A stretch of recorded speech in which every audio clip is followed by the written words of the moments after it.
Olá, hoje o programa Seus Direitos na TV Estadão recebe o professor de Relações e Consumo da FGV Direito Rio, Fábio Lopes Soares. Obrigada. Ele vai analisar alguns casos de leitores que tiveram problemas com o fornecimento de energia. O leitor Alexandre R. Ferreira reclama que há mais de um ano falta energia no quadrilátero do Tatuapé, entre as ruas Apucarana com a Serra do Japi e Azevedo Soares com a Padre Estevão Pernet. A Eletropaulo informa que visitou o trecho mencionado e fará uma análise criteriosa do fornecimento de energia no local, a fim de elaborar o projeto de manutenção preventiva e poda de árvores. Para o leitor, se fosse por causa das árvores, essa região não teria nenhuma. A falta de energia ocorre quase diariamente, mesmo sem chuva. Neste caso, Fábio, o que o leitor pode fazer e quais são os deveres da Eletropaulo? O que me parece, Jerusa, logo de cara nós temos uma reflexão importante, que é o fato de uma fornecedora de energia elétrica, que é a S Eletropaulo, aparentemente já ter um histórico de eventos de falta de energia na localidade.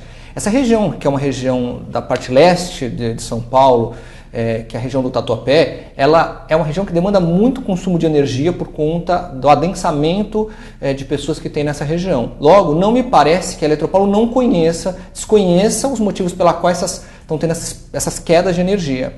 Outro ponto também que a gente tem que refletir é a questão das árvores. De fato, existe uma quantidade de árvores maior nessa região.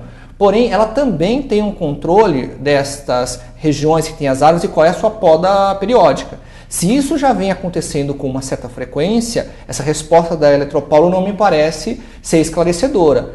E dependendo da resposta, a responsabilidade que a Eletropaulo vai ter pode inclusive ser agravada, porque se ela sabe que tem um pico de energia, se tem um mau dimensionamento, e se ela não está fazendo as manutenções ou ampliando esse fornecimento de energia, pode existir a falta de um bem, de um serviço essencial, que é a energia elétrica. Isso gera responsabilidades para o fornecedor de energia, gera sanções para ele e gera direitos para o consumidor no que diz respeito à eventual indenização fruto dessa falta de energia.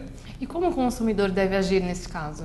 Ele tem que catalogar como esse leitor fez, tentar entender quais são os períodos de falta de energia, saber que essa energia pode faltar, de fato pode ser um problema de poda, ele tem que saber exatamente o que ocorreu. Se isto é periódico e vem acontecendo com frequência e o fornecedor não oferece um esclarecimento, não tem jeito. Ele tem que registrar a reclamação dele na companhia elétrica, para que ele possa ter um protocolo, uma informação de que ela não resolveu o problema. Ele deve registrar sua reclamação no PROCON ou ir diretamente ao judiciário. Nesses casos, o prejuízo pode enquadrar ele, dependendo do valor, no juizado especial civil, sem que ele precise de um advogado até um determinado valor. Esse ajuizamento de ação gera um conjunto de informações em que o Ministério Público posteriormente pode até vir a promover uma ação questionando a competência da Eletropaulo em não fazer o cuidado de não tomar atitudes para tentar sanear esses problemas. A secretária Regina Yacilotti, de 61 anos, relata que, por mais de 25 anos, foi obrigada a subir os 17 andares de seu prédio no Jardim Prudência, quando havia falta de luz. Por um tempo não houve interrupção, ela conta, mas há 3 anos basta chover que falta energia. A Eletropaulo esclarece que a maior causa dos desligamentos do circuito relatado é a queda de galhos de árvores na rede e diz que há previsão de melhorias no local já no primeiro trimestre de 2014. Nesse caso é bem parecido com o anterior, né? Exatamente. O que me parece é que essas questões de quedas de galhos ou problemas com árvores está acontecendo na cidade inteira, o que não é uma verdade. Nós temos sim um problema centralizado nessa época do ano, por conta das chuvas de verão e por conta das ventanias que acontecem, oriunda da estação do ano. Porém, a Eletropaulo não é uma empresa simples, é uma empresa complexa, uma empresa profissionalizada, então ela tem condições de fazer alguns níveis de previsão.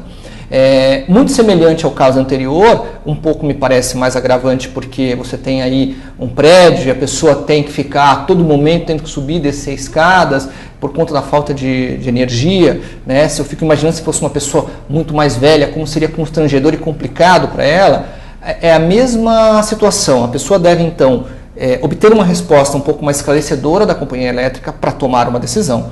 Como a companhia elétrica não está dando essa resposta, está sendo uma resposta um pouco mais omissiva nesse sentido, ela tem que registrar uma reclamação, sim, no órgão regulador, se for o caso, ou na própria companhia elétrica, no PROCON, e se gerou algum tipo de prejuízo, isso está gerando algum tipo de constrangimento ou prejuízo, ela tem que, como uma decisão cidadã, mover uma ação contra essa empresa para que então essa empresa possa oferecer uma resposta mais definitiva e mais certa, para que ele não volte a ter esse tipo de constrangimento. Tá certo, obrigada.